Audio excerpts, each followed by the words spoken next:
রূপ যৌবনে পরিপূর্ণ অপরূপা সুন্দরী এক মেয়ে জঙ্গলের পাশে থাকা নির্জন এক মেঠো পথ দিয়ে হেঁটে যাচ্ছে। এমন সময় হঠাৎ করে প্রচন্ড বেগে ঝড় শুরু হয়ে গেল। তখন সেই মেয়েটি দেখতে পেল দূরে একটা ঘর দেখা যায়। এই ঝড়ের কবল থেকে বাঁচার জন্য মেয়েটি ওই ঘরের দরজায় কড়া নেড়ে সাহায্য চাইল।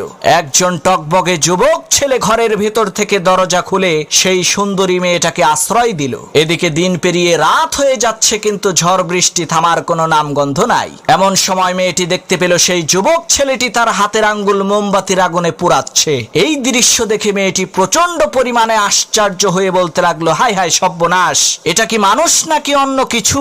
পরের দিন সেই মেয়েটি বাড়িতে যেয়ে তার বাবার কাছে সব ঘটনা খুলে বলল, কাল রাতে তার সাথে কি কি হয়েছিল। তখন সেই মেয়েটির পিতা সেই ছেলেটিকে এসে জিজ্ঞেস করলো, বাবা, গতকাল রাতে মোমবাতির আগুনে তোমার হাতের আঙ্গুল পুড়িয়েছো কেন?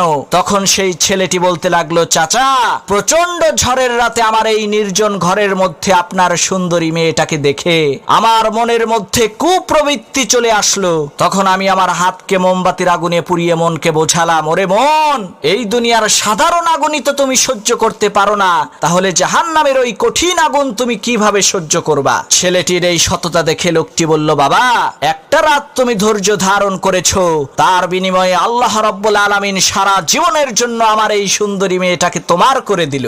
আজই আমি আমার এই সুন্দরী মেয়েটাকে তোমার সাথে বিয়ে দেব, কারণ তোমার মতো সৎ ব্যক্তি খুঁজে পাওয়া এই দুনিয়াতে দুষ্কর।